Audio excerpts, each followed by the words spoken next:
예, 여러분 안녕하세요. 자, 오늘은 한국이공론의 송영론을 한번 보도록 하겠습니다. 여러분 교재로는 뒤쪽에 나오는데 293페이지입니다. 294페이지부터 보면 되겠네요. 페이지 294쪽. 네, 송영론. 여기를 오늘 보도록 하겠습니다. 자, 이 송영론에 대해서 설명을 좀 드리죠. 일단 송영은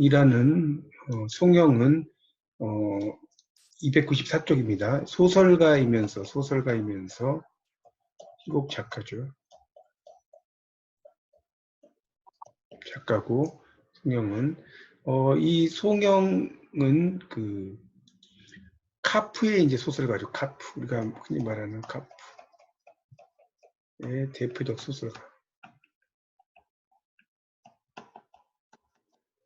이면서 극작가입니다. 이 카프라고 하는 것은 이제 조선 프롤레타리아 예술가 동맹이라는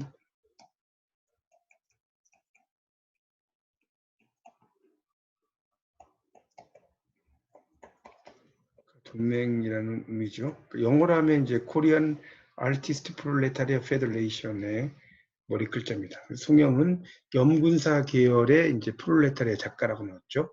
프롤레타리아라는 게 무산계급이죠. 그래서 이제 일본에서의 노동자 체험을 바탕으로 한 노동소설을 이제 선도적으로 이끌었다고 나오죠. 그래서 30년대 극작가 중 한 사람이고요. 두 번째 단락에 보면 송영의 활동은 이제 카프의 프로 연극 운동의 주도적인 입장과 카프 해산 이후에 이제 상업 극작가 입장에서 전개됩니다. 여러 작품을 발표한 것까지는 여러분 자세히 아실 필요는 없을 것 같고요. 이제 두 번째 단락의 셋째 줄에 25년의 개벽의 현상 공모를 통해 소설가로 먼저 등단합니다. 그리고 극작가로도 활동을 하는데 카프의 직속 극단인 메가폰과 신건설의 각 본부에 소속되어 있으면서 이제 활발하게 극작품을 발표했다고 나오죠. 그리고 이제 정의와 칸바스 일체 면회를 거절하라 호신술 여러 작품을 발표하는데 그다음에 좀 주세요. 1920년대 신경향파적인 성향을 극복한 대표적인 카프 작가로 군림했다. 이런 말 나오죠. 대표적인 카프 작가로 군림을 합니다. 그걸 좀 알아두시면 좋겠고요. 그러니까 결국은 이 카프의 이제 작가들이 어떤 인간에 대한 연민 이런 걸 이제 많이 하고요. 또 가난을 계급 모순의 결과로 이해하진 않아요. 이 카프의 특징은 인간에 대한 연민을 느끼는데 이 가난을 이렇게 이해하진 않는다. 이걸 좀 알아주시면 좋겠습니다. 자, 그렇게 필기 좀 해주세요. 그래서 그 다음 단락에 보면 이제 294쪽에 카프 활동을 인한 두 차례의 검거 투옥 이후에 송영은 정치적 압박과 경제적 분핍 때문에 이제 여러 상업 극작가로 변했다라고 나왔죠. 그런 정도만 하고 넘어가겠습니다. 통속극이죠. 그러니까 세상과 통한다는 게 통속 아닙니까? 그런 작품을 쓰다가 이제 자익 계열의 연극인들과 함께 중앙 무대 여러 극단을 조직해서 이제 신극 운동도 펼쳐. 그런데 1941년 그 밑에 있죠. 친일 단체인 조선연극협회 산하의 이동연극대와 소재부와 유훈을 제공했다. 이런 말 나오죠. 친일 단체. 약간 이제 이 친일도 이제 관련이 있다라고 볼 수가 있겠네요. 또한 총독부의 촉탁으로 영미 경멸극 3대를 또 발표를 해요. 3대 이걸 발표를 하면서 카프 관련 전과가 말소되고 이제 적극적인 친일 극작가의 길을 걷게 됩니다. 자, 송영은 저 오른쪽입니다. 그래서 이제 정보과에서 주관한 연극 경연대에서 이제 출품한 사실도 있고요. 1회 대회에서 3풍을 발표를 합니다. 역사로 작품상을 받았어요. 3회 대회에서는 신사임당, 달밤에 걷던 산길 이런 두 편을 또 발표를 합니다. 그리고 이제 원로 연극에 증언해서 역사극 신사임당이 친일적인 색채가 없다시피 한 작품이었다는 사실이 밝혀졌다라고 나왔죠. 그리고 이제 최근에는 신사임당의 공연 대본이 발굴되어서 이제 그런 사실이 입증되었다고 나옵니다. 거기 295쪽에 보면 이제 송영 본명 송무현이라고 나왔네요. 무현이고 1903년에서 1979년까지 사셨어요. 송영은 그런 정도로 좀 알아두시면 좋을 것 같고요. 우리가 이제 아까 염군사하고 파스큘라라는 게 나오는데 조금 설명을 좀 하면 이 염군사는 사회주의 운동에 관심이 있다. 사회주의 운동에 관심 이런 의미고요. 이제 그 다음에 파스큘라라는 게 또 있죠. 이 파스큘라는 이제 그런 그 문단에서 위치가 확고하고 그다음에 사회주의 운동 이것도 이제 마찬가지로 사회주의에 이제 관련된 이야기들이 많이 나옵니다. 그 다음에 이제 그 밑에 그 295쪽입니다. 그래서 거기 두 번째 단락에 보면 송영은 광복이 되자 조선 프롤레타리아 예술동맹에 이제 이게 바로 카프예요. 주도적인 역할을 하면서 친일 자본가의 활동을 풍자한 황혼을 발표했다. 나오고 있습니다. 그러다가 이제 쭉 뭐 여러 직책을 해요. 뭐 북한에서 정치인으로도 활동했고 4대까지 역임했고 대의원, 내각 문화성의 부상과 대외 문화연락위원회 위원장. 그러나 1967년 김일성 부자를 비방했다고 숙청되었다라고 나왔죠. 그리고 79년에 정신질환으로 사망했다고 나옵니다. 송영이 그 밑에 있죠.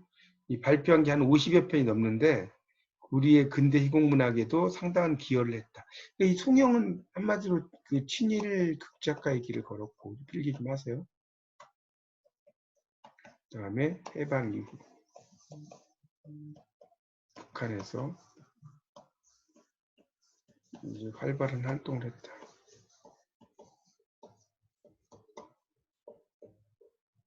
이렇게 이해하시면 되겠습니다. 자, 296쪽으로 이제 넘어가서요. 그 작품에 제시된 계급 모순성 이런 게 나옵니다. 그래서 이 송영은 이제 문학 활동 초기에 연군 시절부터 백양화라는 극작품을 창작하면서 연극 활동에 종사했다고 나오죠. 그리고 이제 현재 확인이 가능한 송영의 첫 작품은 모기, 이게 이제 모기라고 써졌는데 이제 요즘 말로 모기죠, 모기. 없어지는 가닥. 요즘 말로 쓰면 이렇게 써야겠죠. 그래서 이제 일종의 우화적이라고 써놨어요. 우화적. 동물을 가지고 사람을 이야기하는 거니까. 그래서 그가 은평면에서 교사 생활을 하며 아동문학에 관심을 많이 기울이던 시절에 창작된 동화극이다. 현재 전하지 않는 이런 작품과 함께 학교 학예회나 소년단체의 소인극 공연을 염두에 두고 창작됐다. 우화적 내용이죠. 사람의 피를 빨아먹고 사는 모기나라는 포악한 모기왕이 있어요. 모기나라니까 이 모기나라에 이제 모기왕이 있겠죠. 이 모기왕이 백성을 착취하고 폭정을 일삼은 그때 국가의 운명이 쇠해져요. 할 수 없이 모기왕은 강하고 편안해서 굶는 놈도 없거니와 나쁜, 그러니까 요즘 말로 나쁜이죠, 나쁜. 놈도 없는 벌나라와 겜나라의 원조를 요청, 이게 1장이죠. 배가 고픈 모기왕이 계속적으로 백성을 착취하자 백성들이 이제 그 등을 돌려요. 모기왕이 배고파 죽자 억압당하던 모든 백성들은 열심히 일하면서 배불리 먹는 새로운 세상의 건설을 기약한다. 그러니까 결국은 이제 대립 갈등이 선명하게 드러나지 않는 것처럼 보인다. 그러나 이 작품의 갈등 양상은 왕과 대신으로 대표되는 착취 계급. 그다음에 이 착취 계급이 이제 우리가 흔히 말하는 뭐겠어요? 부르주아겠죠. 부르주아. 부르주아는 이제 자본가죠. 자본가. 또는 유산 계급이라고도 합니다. 그다음에 우리가 흔히 말하는 프롤레타리아. 이 프롤레타리아가 무산 계급이죠. 이야기할 수 있겠죠. 그래서 착취 계급과 이제 그들에게 눌려 지내는 민중들 사이로 봐야 된다. 모기왕은 모기들이 빨아온 인간의 피뿐만 아니라 자기 백성의 피까지 빨아먹는 흡혈귀의 모습을 가지고 있다. 이런 말이 나오고 있습니다. 자, 그래서 이제 그 밑에 단락에 보면 이 작품은 이제 극적 갈등이 명료하지가 않다는 거죠, 이게. 그래서 직접적인 해설을 통해 이념을 전달하려고 했다. 곤충의학극이라는 것이죠. 그런 것으로. 그래서 이제 그런 내용으로 정도 이해하시면 될 것 같습니다. 그러니까 어떤 그 비극적인 장면이라고까지는 할 수 없다.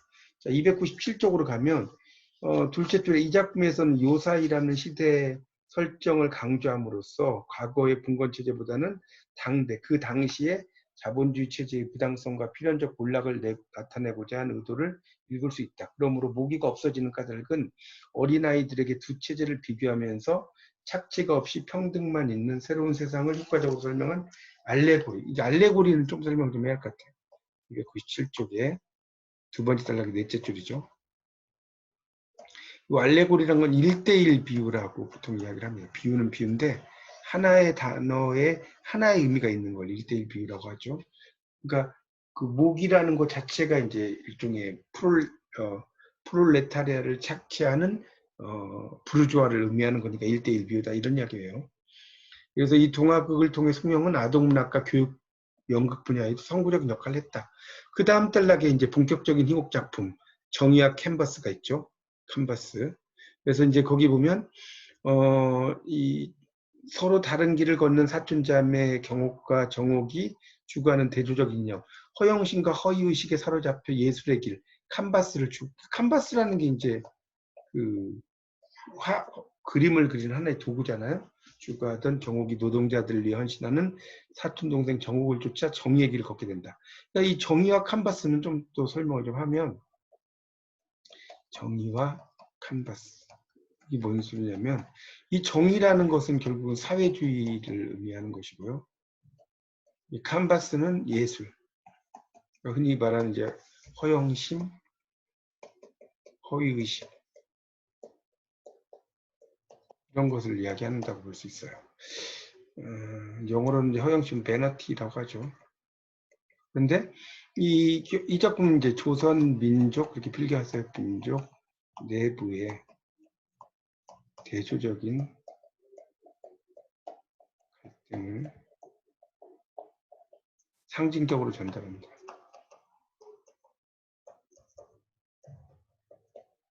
이렇게 이야기할 수가 있겠습니다.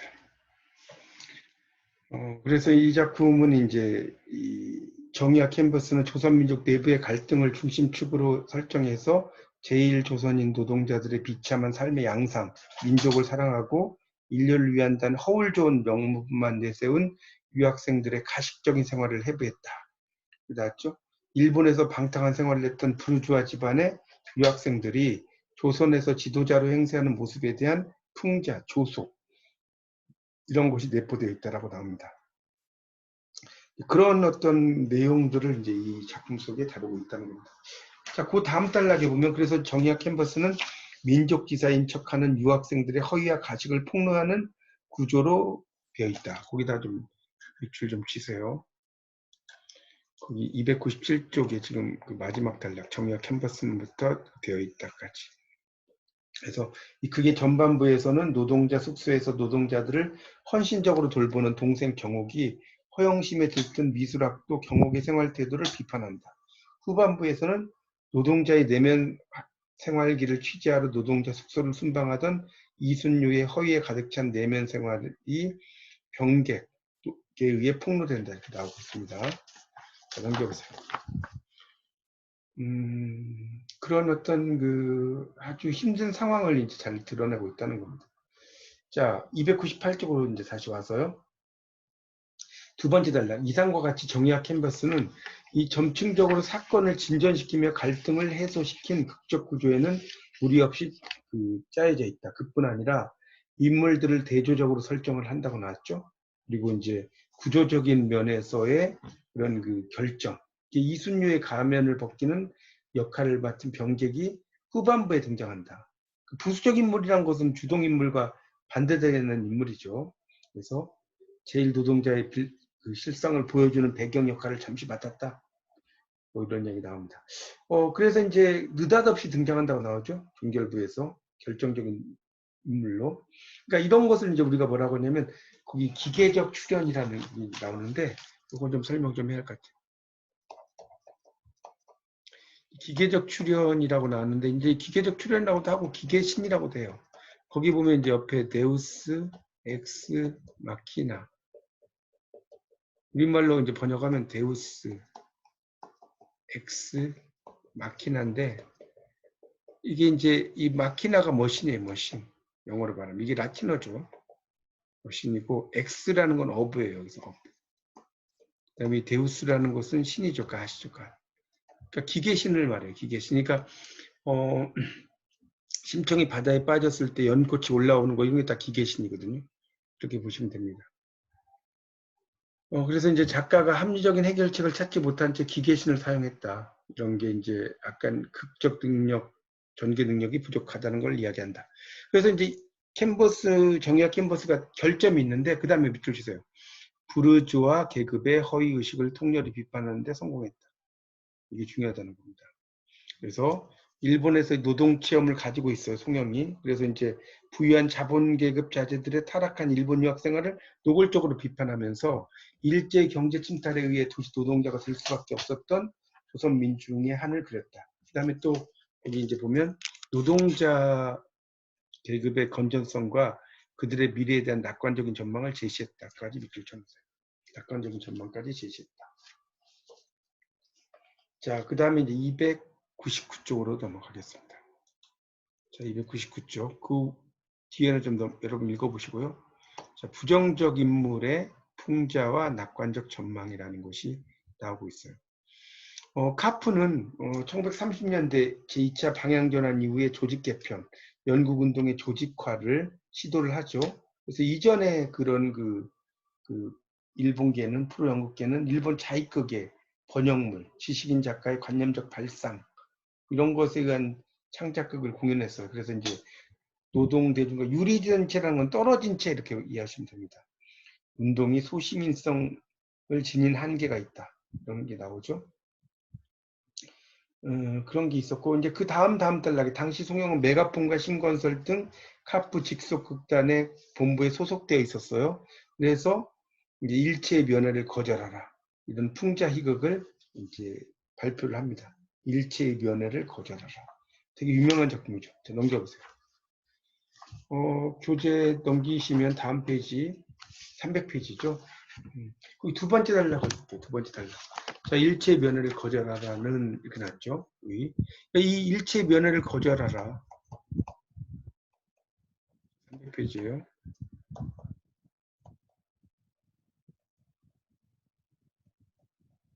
이거는 이제 어떤 작품이냐면 일종의 사장의 이중적 모습. 우리가 흔히 말하는 뭐죠? 전광용이라는 작가의 커피단니가 있죠. 이제 이걸 영어로 하면 캡틴 리죠. 캡틴 리. 그래서 거기에 나오는 주인공의 이인국 대위죠. 의 이중성. 커피단은 캡틴은 러시아예요. 러시아. 커피단이죠. 그런 것처럼 그러니까 이제 이인국 대위면서도 의사인데 돈이 많은 사람에게는 되게 잘하고 환자들 중에 돈이 좀 적은 사람에게는 되게 막 행동하고 뭐 이런 게 나오거든요. 이중적 모습. 그래서 일체 면회를 거절하라의 플롯은 거기 읽어보면 욕심 많은 방직회사 사장의 무지와 위선을 한꺼풀씩 벗기는 과정으로 되어 있다. 결국 사악한 자본가의 음모가 무위로 끝나는 결말이죠. 그래서 뚱뚱한 체격의 사장이 아첨꾼인 지배인과 대화를 나누면서 극적 행위가 시작된다. 사장은 당시의 사회 정세에 대한 터무니없는 진단을 내리면서 관객들의 웃음을 유발시킨다. 이렇게 나오죠. 그래서 이 프롤레타리아라는 단어를 몰라 플레타이라는 표현을 써가며 당시 사회의 기생이 증가하고 사회적 빈곤이 확대되는 현상에 대한 궤변을 늘어놓는다. 그래서 이제 물산 장려운동이라는 걸 우리 물건을 이렇게 파는 거죠. 그래서 언론인과 문인, 종교인, 기생을 매수해서 부도덕하게 이를 추진하려고 하고 노동자들에게 줄 1인당 5원씩 총 5,000원 상여금을 지급하지 않으면서 로비자금으로 수천 원을 물쓰듯 낭비하는 이중인 기업자의 모습이다. 이런 게 나오고 있습니다. 그래서 이제 그게는 이제 그런 웃음을 유발하는 장면들이 많이 있다. 그래서 관객이 무지한 무산계층이라도 지루하지 않게 그걸 볼 수 있도록 배려했다. 사장이 여급사 둘이서 어떤 일을 하겠다는 말에 대해 지배인은 사장과 여급사 사이를 연인으로 오해한다든가 물산 장려운동으로 위장한 사장의 계략이 여급사에게 들통나요. 또 열변을 토하다가 테이블 위에 찻잔을 쏟아요. 이런 것이 이제 웃음을 통한 관객의 일체감을 불러일으킨다는 거죠. 이 일체감이란 건 하나가 된다는 거죠. 그래서 사장은 무리하게 이를 추진하다가 자기 꾀에 자기가 속아 넘어가는 꼴이 된다. 이런 얘기 나옵니다. 자, 제일 마지막 단락. 그래서 이 작품의 장점은 부정적 인물인 사장의 형상화가 잘 이루어진 데 있다. 자, 여기다 밑줄 쫙 쳐놓으세요. 사장 형상화 잘 이루어져 있다. 그래서 이제 민족주의 기업인을 가장한 사장의 위선적인 언행, 이 무산자를 대표한다. 또 볼 수 있다는 거죠. 그래서 일체의 면허를 거절하다에서 보인 이 부정적 인물의 형상화 이런 것들이 이제 계속해서 작품이 나오죠. 호신술, 그다음에 김상룡과 가사장의 김제부 그리고 황금산의 이문호로 이어져 발전되었다 이렇게 나왔죠. 그러니까 결국은 조금 더 이제 필기를 하면 이 부정적 인물은 뚱뚱하고 무지하고 위선에 가득 찬 사장이죠.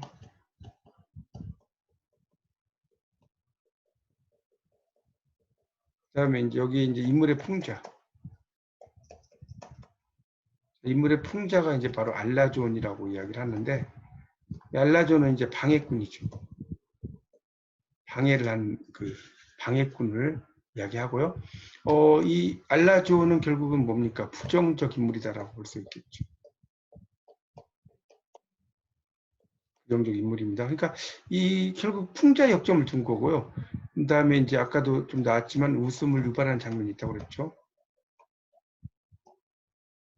그래서 웃음을 통해 관객에게 일체감을 불러일으킨다.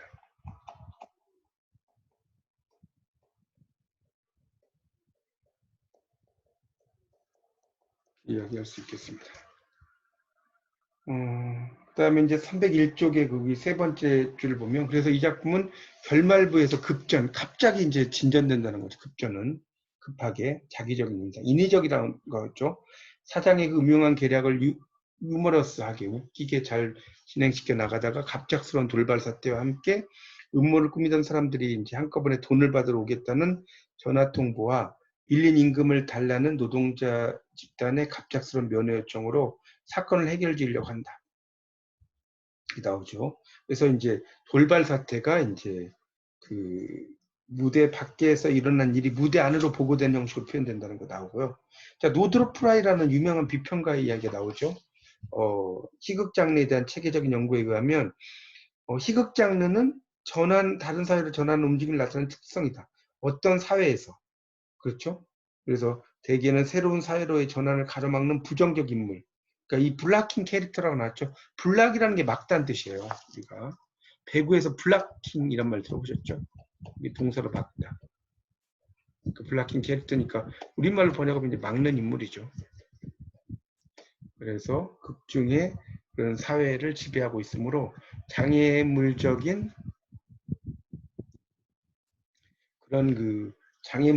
그런 존재라는 거죠. 그런 것을 이야기한다는 겁니다. 그 밑에 이제 단락에 보면, 그래서 호신술의 주인공 김상룡이 나와요. 김상룡 거기 나오죠. 마지막 단락. 이 김상룡은 이제 호색한이고 여자를 좋아하는 인물이죠. 또 인색한 구두쇠고 되게 부정적 인물이라고 볼 수가 있습니다. 이제 일종의 알라존의 의미로 이해하셔도 됩니다. 그래서 새로운 사회로의 진전을 가로막는 알라존에 해당한다. 그래서 일체 변화를 거절하라의 사장의 성격을 계승 발전시킨 인물이다. 커다란 공장을 3개나 가진 당대 자본가 중 한 사람이다. 50대 노년임에도 불구하고 33살의 부인을 둔 호색한이다. 대단히 인색한 구두쇠여서 이런 말 나왔죠. 생존권을 무시한 채 임금을 제멋대로 깎아낸다. 이런 말 나오고 있습니다. 자, 넘겨보세요. 자, 그래서 이제 그 302쪽으로 가면 302쪽에 그 세 번째 줄부터 보겠습니다. 그래서 그를 놀리는 아이들의 뚱뚱보 노래는 결과적으로 이 작품이 풍자고자 하는 핵심을 유학적으로 나타낸다. 구두쇠일 뿐 아니라 사회 정세에도 무지한 인물이다. 자, 이렇게 나옵니다. 그 다음에 이제 단락에 보면 호신술은 풍자의 직접적인 대상이 된 인물의 형상일 뿐 아니라 그 외의 부수적 인물까지도 유형적으로 활용한다. 호신술에는 부수적 인물로서 김상용을 도와주는 자, 협조자인 인물. 이게 이제 꽁피당트죠. 앞에서 배우셨죠. 이걸 이제 꽁피당트. 이제 포일이라고도 하죠. 포일. 이 포일은 은박지라는 의미로 이제 쓰이죠. 은박지 보통. 그러니까 협조자적 인물이라는 의미로 씁니다. 그래서 이제 의사와 변호사가 자본가들에게 기생하는 모습이 그려져 있다. 이게 나오고 있고요. 그 다음 단락에 보면 이제 이 작품은 우직스러운 하인의 전형, 춘보의 바보 같은 언동을 통해 희극성을 강화시켰다. 의사나 변호사와 달리 하인 춘보 역할은 희극적인 분위기. 그러니까 이걸 이제 그 어릿광대. 우리가 삐에로라고 하죠. 삐에로. 삐에로. 이제 그리고 그게 도입해서 상룡이 3번씩 불렀다고 해서 대답을 한꺼번에 3번 몰아서 한 어수룩한 바보다. 이런 말도 나오고 있습니다. 근데 지금 여기 보시면 아시겠지만 이 작품이 이제 특히 아주 유명하다는 거죠. 이렇게 계속해서 이제 호신술도 이제 막 이야기를 하는 거 보면 그 다음에 이제 302쪽이 마지막 단락. 이 작품의 사건은 공장주 김상용의 정세 판단 미숙으로 시작돼요. 임금이 깎여 생존권의 위협을 느낀 노동자들의 요구를 무시하고 기숙사도 개량해준다. 월급도 조금만 내린다. 밤일은 안 시킨다. 하면서 이제 그 더 이상 양보는 안 하려는 결심을 한다. 뭐 이런 이야기도 나오고 있죠. 하여튼 그런 건 이제 읽어보시면 될 것 같고 303페이지 네 번째 줄을 보면 그래서 언어적인 유희보다는 호신술적인 연습장에서 발생하는 행동에 초점이 맞춰져 있다. 나오고 있습니다. 그다음 희극성, 웃기는 것은 도처에서 발견되는 비정상성, 편집성에 기인한다. 노동자들의 분노를 70세 노인과 50세 뚱보와 33세 새침대기 부인이 호신술로 막아보겠다. 이 발상이 상당히 재밌죠. 비정상이라는 그런 이야기가 나오고 있고요. 그 다음에 이 작품의 무대 장식과 간편한 것은 이동식 극장의 공연, 노동자들의 소임극 공연에 도움을 주려는 극작술상의 배려다. 나오고 있습니다. 그래서 무대 장치 가운데 건강은 행복의 어머니, 운동은 호신의 보배다. 그래서 이 구호가 표방한 의미는 결말부에 나타난 결과와 서로 반대된다. 그러니까 아이러니, 반어죠. 나타내는 소도구다. 나오고 있습니다. 그 다음에 이제 호신술에 이어서 이제 신임 이사장이라는 작품이 또 나오죠.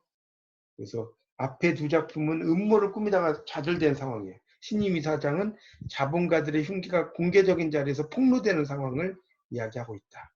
이렇게 나오죠. 그래서 이 작품에서 일제 기생, 붙어 산다는 거죠. 그래서 공생은, 그러니까 기생은 일방적인 것을 이야기하는 것이고요. 공생은 상호 간에 도움을 주는 겁니다. 우리가 기생충 하면 기생하는 게 일반적이라는 거죠. 영양분만 빨아먹는 거죠. 공생은 뭐 악어와 악어새 이런 거 있죠. 악어새가 악어의 이에 있는 그 뭡니까 찌꺼기를 이렇게 먹어서 제거해주고 악어는 그런 걸 제거해주니까 악어새를 안 잡아먹고 이 공생이잖아요. 그래서 이제 그 303페이지 마지막 단락 신임 이사장에서 풍자의 화살은 친일 자본가들에게 기생하고 있는 부르주아의 문학관을 경향하고 있다. 이렇게 나오고 있습니다. 그런 내용이 있고 넘겨보세요. 그런 내용이 상당히 그러니까 어떻게 보면 이 송영의 이 작품들은 우리가 소설가로 따지면 누구겠어요? 최만식의 작품하고 상당히 유사하죠. 풍자문학이죠. 뭐 최만식의 작품 중에 뭐 치숙이라든가 평천하, 탕류 이런 작품들이 다 이제 유명한 작품 아닙니까? 그래서 이제 그 304쪽의 세 번째 단락 호신술처럼 신임 이사장도 대사보다는 행동의 다양한 무대 언어를 통해 희극성, 개화한 척 어색하게 양복을 차려입은 이사장은 우스꽝스러운 행동을 반복적으로 되풀이한다는 것이 또 나오고 있습니다. 그 밑에 뭐 나오는 것들, 그 다음에 이제 마지막 단락, 송영의 풍자이극은 당시 사회의 모순을 폭로하고 친일 매판 자본가들의 착취자적인 본성, 속물근성 나오죠. 그걸 이제 우리가 스노비즘이라고 그래요. 스노비즘.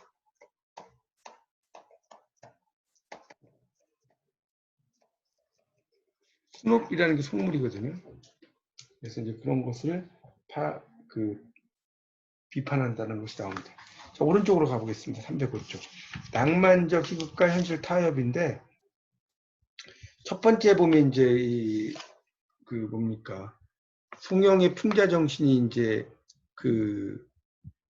두 번째 줄에 보면 나오죠. 카프 1차 검거 이후에 희곡 분야에 성과를 내지 못했다는 거예요. 그래서 옥고를 치르고 나서는 이제 우회하는 거예요. 왜냐하면 직접적으로 이제 이렇게 하다 보면 걸리니까 이 검열에 걸리니까. 그러니까 상당히 뭐가 됩니까? 쓸 수가 없으니까 뭐에 걸리겠어요? 생활고가 되는 거예요. 생활고. 그러니까 이 작품을 우회해요. 검열에 걸리지 않는 작품을 우회한다 이 말이죠. 그래서 송영이 추록한 이후에 창작한 작품 황금산이죠. 황금산. 그래서 이거는 현실을 부정하고 개혁하고자 하는 그러니까 이 황금산은 현실을 부정하고 개혁하고자 하는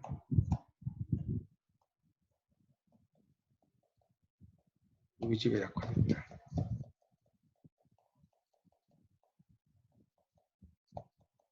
이야기할 수가 있습니다. 그래서 이제 이 황금산이 대표적인 작품이다라고 나오고 있어요. 그래서 이제 결혼하고 싶어하는 남녀가 아버지의 반대에 부딪혀서 장애를 갖고 이걸 이제 우리가 뭐라고 합니까? 아버지의 반대를 겪은 장애. 이걸 이제 네 글자로 혼사장애라고 해요. 혼사장애. 그래서 이제 결혼에 이른다는 거죠. 송영은 황금산에 그 패턴을 역으로 적용시켰다. 결혼하고 싶어하지 않는 딸은 결혼을 강요한 아버지와의 갈등을 벌이나 아버지가 자신의 주장을 처리하고 딸의 생각을 따른다. 줄거리를 갖고 있다. 자유결혼을 원하는 셋째 딸의 의지를 무시한 채 편집 중에 사로잡힌 아버지 이문호가 이전의 두 딸처럼 자신이 정해준 신랑감과 결혼하기를 강요한다는 거예요. 그러면서 이제 그게 이어진다는 겁니다.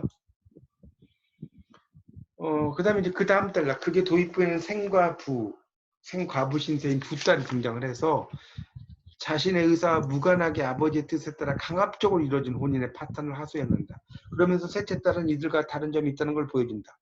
부수적인 인물을 통해 사건의 배경이 설정된 후에 아버지가 등장해서 거기다 밑줄 써요. 부녀 간의 의견 차이란 말이죠.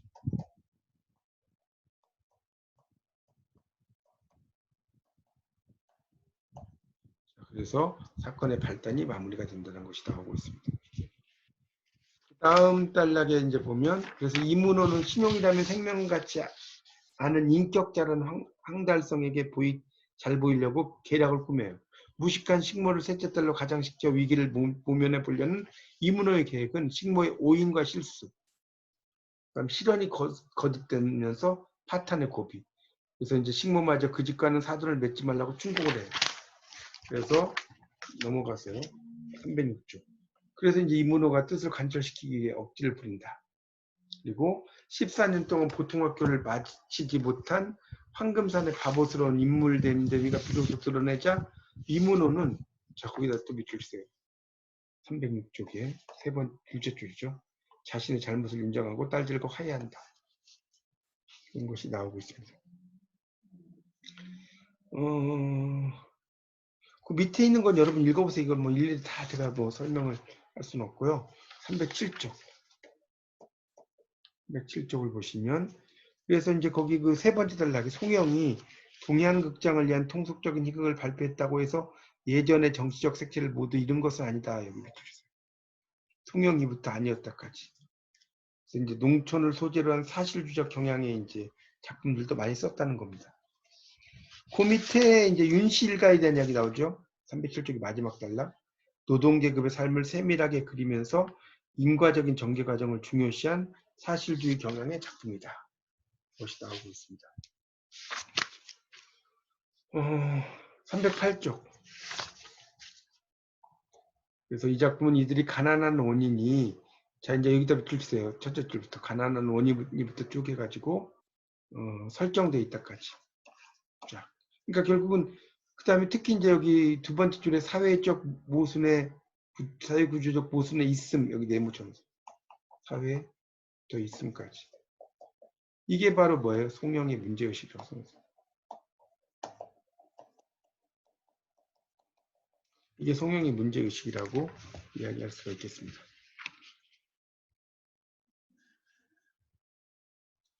자, 역사적 인물의 형상화와 민족정신 308쪽이에요. 여기에서는 이제 일종의 역사소설 같은 것이 이제 보통 있는데, 역사소설은 뭡니까? 역사의 소재 플러스 작가의 상상.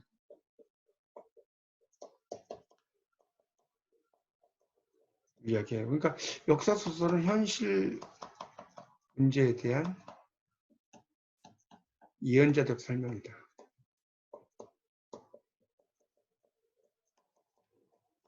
역사적 인물을 통해서 이제 예언자적인 이야기를 한다는 거죠. 그렇게 이제 볼 수가 있겠습니다.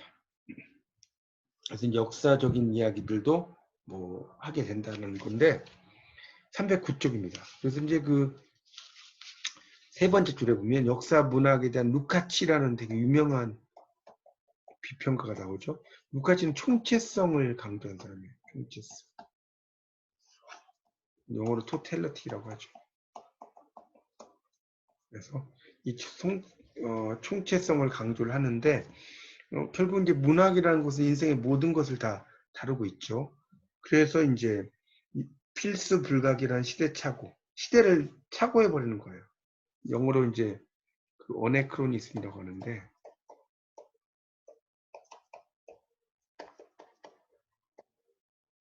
여기 어네라는 것은 이제 거슬러 올라간다는 거죠. 크론이라는 게 시간이죠. 시간을 거슬러 올라가요. 그걸 어네크로니즘이라고 이야기합니다. 그러니까 뭐 세익스피어 시대에 뭐 안경을 쓴다든가 이런 것도 이 시대착오죠. 뭐 자전거를 탄다든가 예를 들어서 어떤 그 조선 시대 이런 거 다 시대착오라고 할 수 있습니다. 그런 것들이 이제 쭉 이야기가 나오고 그 다음에 그래서 역사 소재라는 작품에 대해서 이제 그런 그 역사적인 이야기도 하지만 작가의 상상력이 있다. 자, 두 번째 단락 송영의 역사 희극은 방랑시인 김삿갓이다. 그래서 이걸 통해서 이제 김병연이 김삿갓이잖아요. 행적을 이야기하고 있다. 그다음에 그 다음 단락에 보면 방랑시인 김삿갓은 실존 인물 김병연의 풍자문학에 기대어 암흑기의 시대 상황을 비판했다는 거예요. 그렇게 이야기를 하고 있습니다. 그래서 이제 마지막 줄 송영의 역사극 신사임당은 조선시대 현모 심사임당과 성현 율곡의 생애를 넘겨보세요. 극화했던 것이 이제 그 율곡 2죠. 율곡. 그러니까 율곡이라는 것 자체가 밤골이라는 뜻이에요. 밤골. 밤이 나는 골에 그 이가 살았다는 거죠. 그래서 율곡이라는 뜻이에요.